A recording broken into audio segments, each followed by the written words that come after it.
The dusty auction block in the heart of Laramie reeked of sweat, tobacco, and desperation. Eliza's wrists burned from the rough rope binding them as the auctioneer's voice boomed over the crowd of rough men, their hats low and eyes hungry. She was 21, her auburn hair tangled and falling over the torn lace of what had once been a fine dress from back east.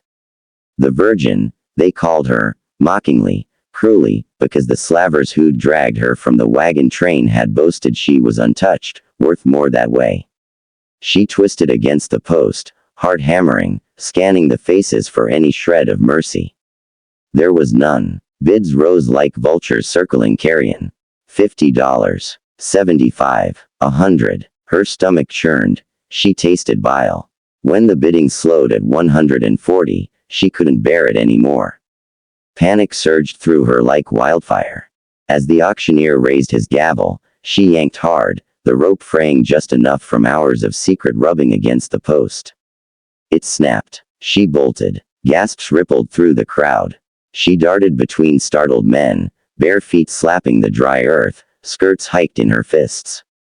Shouts erupted behind her. "Stop that girl. She's mine," followed by the thunder of boots and spurs. A bullet whizzed past her ear, kicking up dust ahead. She veered toward the horse corral at the edge of town, lungs burning, tears streaking the grime on her cheeks. She almost reached the rails when a lasso looped the air and tightened around her torso. The world spun as she was jerked backward, landing hard on her back, breath knocked out. The rope pinned her arms to her sides. She thrashed, screaming, until heavy boots stopped beside her head.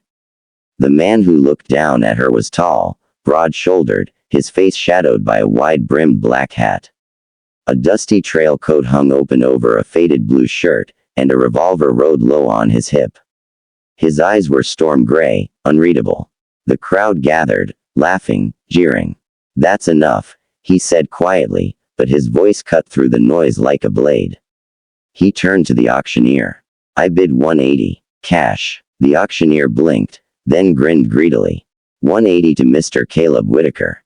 Going once. No one countered. The gavel fell. Caleb Whitaker. She'd heard the name muttered in the holding pen, rancher from the high plains, solitary, dangerous when crossed. He crouched, loosened the lasso, and hauled her to her feet with one hand. His grip was iron but not cruel. Up close, she saw faint scars across his knuckles, a day's stubble darkening his jaw. "You're hurt," he said, noticing the blood on her wrists. She spat at his boots. "I'd rather die than belong to any man here." Something flickered in his eyes, anger, or maybe something deeper. Without a word, he tossed a pouch of coins to the auctioneer, then lifted her bodily and carried her to his horse, a big chestnut gelding tied at the rail. The crowd hooted as he threw her across the saddle on her stomach, mounted behind her, and spurred the horse out of town at a gallop. The wind whipped her hair as Laramie fell away behind them. She bounced painfully with every stride, wrists still raw, pride stinging worse. After miles of open prairie, he slowed to a walk and pulled her upright, settling her sideways in front of him. One strong arm circled her waist to keep her from falling. She glared at him. "Where are you taking me?" "Home," he said simply. "To do what every man wants." He didn't answer at once. The sun bled across the horizon, painting the endless grass gold and crimson. Finally he spoke, voice low. "I bought you to keep you from the others.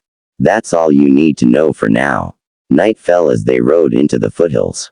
His ranch appeared suddenly, a sturdy log house, barns, corrals glowing faintly from lantern light. A few hands emerged, staring openly at the girl in their boss's arms. Caleb barked orders for hot water, food, and a room to be readied. Then he carried her inside. He set her down in a small bedroom with a real bed, quilt, and window overlooking moonlit pasture. An older woman, gray-haired, kind-eyed, bustled in with a basin and cloths. Caleb left without another word. The woman, introduced as Mrs. Harlan the housekeeper, cleaned Eliza's wounds gently, brought her a clean nightgown, and a bowl of stew. Eliza ate ravenously despite herself, too exhausted to refuse. When Mrs. Harlan left, She bolted the door, wedged a chair beneath the knob, and collapsed into fitful sleep, dreaming of ropes and gray eyes. Morning light woke her. She found clean clothes laid out, simple calico dress, boots her size. No lock on the door from outside. Cautiously, she stepped into the hall. The house smelled of coffee and bacon. Caleb sat at the kitchen table alone, reading a newspaper. He glanced up. Sleep. She lifted her chin. Well enough, considering I'm a prisoner. He folded the paper. You're not chained, yet. He studied her a long moment. Eat. Then we'll talk. She sat as far from him as the table allowed. Mrs. Harlan served plates silently and vanished. Eliza picked at her food until hunger won. Caleb spoke first. 3 years ago Comancheros hit my ranch. Killed my wife and little girl. Burned half the buildings. I tracked them for months. Killed most. The last one sold women east of here. I've been buying back whoever I could, giving them wages, passage wherever they want to go. Eliza stared, fork frozen halfway to her mouth. I don't keep slaves, he continued. Never have. The hands know it. Mrs. Harlan was one of the first I freed. You work if you want pay. You leave when you're ready. No one here will touch you. She found her voice. Why not just free me at the auction? Because the others would have bid higher just to spite me. Or shot me. You'd have ended up worse off. He pushed a small pouch across the table, heavy with coins. That's what's left after your price. Stage leaves Fort Bridger in 2 weeks. Enough there for ticket anywhere. She didn't touch the pouch. And until then, stay here, safe. Help Mrs. Harlan if you like. Or ride the range with me. Choice is yours. Days turned to weeks. At first Eliza kept to the house, wary, waiting for the mask to slip.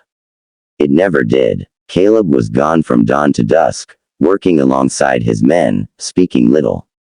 Evenings he sat on the porch whittling or reading by lamplight. He never entered her room, never looked at her with anything but careful distance. One afternoon storm clouds boiled over the mountains.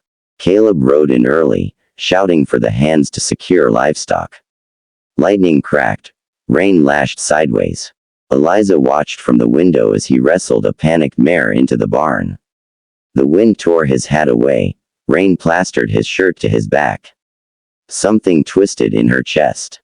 That night the power went out. Lightning struck nearby. The house plunged into darkness. Eliza lit a candle and found Caleb in the kitchen, shirt off, drying by the stove, scars crisscrossing his back like a map of pain. He pulled on a dry shirt quickly when he saw her. Storm took a tree down across the creek, he said. Hands are safe. She set the candle down.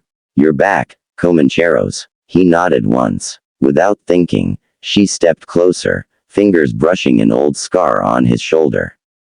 He stiffened but didn't move away. You carry everyone's pain, she whispered. Someone has to. Thunder rolled. Rain hammered the tin roof. In the flickering light she saw his eyes, guarded, weary, but something softer beneath. Slowly, deliberately, she rose on her toes and pressed her lips to his. He froze, then his arms came around her carefully, as if she might break. The kiss deepened, years of loneliness pouring out between them. When they parted, foreheads touching, he breathed, Eliza. I'm not leaving on that stage, she said. His arms tightened. Outside, the storm raged on, but inside something long frozen began to thaw. Spring came early that year. Eliza learned to ride, to rope, to laugh again. She worked beside Caleb from sunrise to sunset, her hands callousing, her heart opening. One evening under a sky full of stars, he took her to the hill above the ranch. I built this place for a family once, he said quietly. Thought that dream died with them. She slipped her hand into his.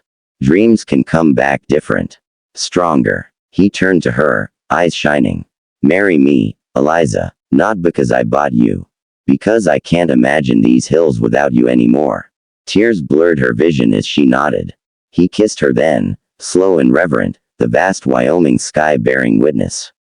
The following month, beneath cottonwood trees blooming white, they spoke vows before Mrs. Harlan, the hands, and the wide open land that had become home. When the preacher pronounced them man and wife, Caleb lifted her into his arms and carried her over the threshold, not as property, but as partner, as love, as the woman who had fled chains only to choose the ones forged willingly in the heart.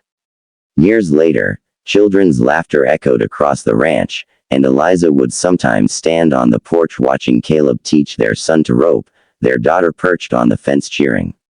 She'd touch the faint scars on her wrists, reminders not of captivity, but of the day a quiet cowboy risked everything to give her back her life, and in return, she gave him his.